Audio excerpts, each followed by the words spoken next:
friends, welcome back to my channel. For today, my topic is synthetic fibers and plastics. Synthetic fibers and plastic हमने अपना topic start कर दिया था. इसका first जो हमारा एग्जाम्पल था रेयन, वो हमने कंप्लीट कर लिया. Now we are going to do nylon. Nylon was the first true synthetic fiber. It was produced in the early 1930s by the scientists at the Dew Point Company from the coal, water and air. इसका मतलब ये है कि जो nylon है ये एक true synthetic fibre है. ट्रू सिंथेटिक फाइबर्स मतलब ये एक आर्टिफिशियल फाइबर नहीं है, ये एक नेचुरल फाइबर्स है. नेचुरल फाइबर्स हम कैसे पहचान लिए इसको, क्योंकि एक साइंटिस्ट ने 1930s में ड्यू पॉइंट कंपनी जो है वहाँ पर 3 मटेरियल्स से बनाया था, और ये 3 मटेरियल्स तीनों नेचुरल हैं. कौन कौन से? Coal, water and air. Now there are some properties. It is elastic and does not lose strength even after repeated use. ये जो भी रेयन का नायलॉन का जितनी भी चीज़ें बनती हैं, भले वो क्लॉथ्स क्यों ना हो, कोई भी थिंग क्यों ना, जैसे पैराशूट, अम्ब्रेला, ये सब वो हम कितना भी कभी भी यूज़ कर लें, कितनी भी बार भी हम उसको यूज़ कर लें, वो अपनी स्ट्रेंथ की प्रॉपर्टी कम नहीं करता. मतलब अपनी जो इलास्टिक है वो बनाए रखता है. इलास्टिक हमेशा रहती है उसमें. और हाँ, हम उसको आसानी से वॉश भी कर सकते हैं. ऐसा नहीं, कुछ क्लॉथ ऐसे होते हैं जो अपना कलर फेड कर देते हैं वॉश करने पर, और कुछ क्लॉथ्स बेकार भी हो जाते हैं. ओके, लेकिन ये जो नायलॉन है हम उसको आसानी से वॉश भी कर सकते हैं और बहुत ही लस्ट्रस भी हो सकता है. और ये जो नायलॉन है ये वाटर प्रूफ होता है. क्या होता है? ये वाटर प्रूफ होता है. सिर्फ कपड़े ही नहीं, इसमें काफ़ी सारी चीज़ें आती हैं, इसलिए इसको वाटर प्रूफ भी कहा गया है. मतलब इसकी प्रॉपर्टी भी वाटर प्रूफ है.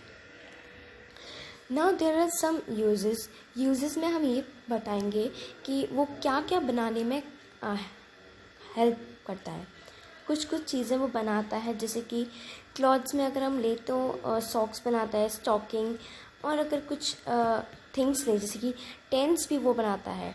नायलॉन है, जैसे कि टेंट्स अधिकतर जो भी बाहर जाते हैं टेंट सेटअप करते हैं, तो वहाँ पर कुछ मैंने कहा कि वो वाटर प्रूफ होता है. तो कभी भी बारिश आती है तो रेन होती है तो वहाँ पे वाटर अंदर नहीं जा सकता उसके. पैराशूट्स भी नायलॉन के कपड़े से, क्लॉथ से बनता है. टारपॉलिन्स भी इससे ही बनता है, नायलॉन से. नायलॉन फाइबर्स, टूथब्रश की जो ब्रिस्टल्स होती हैं, ऊपर की जो ब्रिस्टल्स होती हैं, ये भी नायलॉन से ही बनती हैं. Due to their high strength and elasticity, nylon thread are used for making fishing net. उनकी एक बहुत टाइट, बहुत मजबूत इलास्टिक होती है, इसलिए वो फिशिंग नेट्स में भी काम आती है. क्लाइंबिंग रोप में भी, जब भी हम क्लाइंब करेंगे तो क्लाइंबिंग रोप जो होती है बहुत ही मजबूत होती है, तो इसलिए वो नायलॉन भी बहुत ही मजबूत होता है. मतलब अपनी इलास्टिक को लूज़ नहीं करता. तो climbing rope, fishing nets, even badminton की स्ट्रिंग, टेनिस रैकेट, ये सब नायलॉन से बनते हैं. Now we will talk about polyester. See, this is the third type of synthetic fibres. Polyester जो है वो काफ़ी डिफरेंट टाइप्स के, पॉलिएस्टर जो है वो काफ़ी डिफरेंट टाइप्स के सिंथेटिक फाइबर्स का ग्रुप है. क्या? पॉलिएस्टर. जो पॉलिएस्टर है वो कॉमनली किसके लिए यूज़ किया जाता है? It is used in Terylene. The most commonly use polyester is Terylene. Polyester में मैंने आपको बताया काफ़ी सारी सिंथेटिक फाइबर्स का ग्रुप है, तो उस पॉलिएस्टर पूरे ग्रुप में से जो सबसे मोस्ट कॉमनली यूज़ किया जाता है वो टेरिलाइन है. It is blended with natural fibres to improve इस प्रॉपर्टी. वो नेचुरल फाइबर से बनता है कि वो अपनी प्रॉपर्टी को इम्प्रूव कर सके. Terricot, a blend of Terylene and cotton. एक और टेरिलिन के बाद एक और आता है टेरिकॉट, जो टेरिलिन और कॉटन से ब्लेंड होता है. इनकी जो एब्जॉर्बिंग पावर होती है, कंपेयर करें तो वो एब्जॉर्बिंग पावर बहुत ही ज़्यादा बेटर होती है. किससे? टेरिलिन से. टेरिकॉट की जो पावर होती है, एब्जॉर्बिंग पावर, वो कंपेयर करें टेरिलिन से तो वो ज़्यादा बेटर होती है। Terylene is blended with wool to make terry wool. Terylene से वूल बनता है जो मिलकर बनाता है terry wool, which is warm in addition to all the characteristic absorbed in polyester, जो बहुत ही वार्म होता है और जितने भी एडिशनल कैरेक्टरिस्टिक होते हैं जो पॉलिएस्टर में हम एब्जॉर्व करते हैं। अब हम उसके कुछ प्रॉपर्टीज़ के बारे में पढ़ेंगे। First property, it is strong, light weight and has good elasticity. जब हमने रेयॉन के बारे में पढ़ा था तो उसमें भी पढ़ा था कि उसकी एक अच्छी इलास्टिसिटी होती है। अब जो पॉलिएस्टर के बारे में हम पढ़ रहे हैं उसमें भी काफ़ी अच्छी इलास्टिक होती है और बहुत ही स्ट्रॉन्ग होता है और लाइट वेट होता है। It resist wrinkling and spring back into the shape when creased.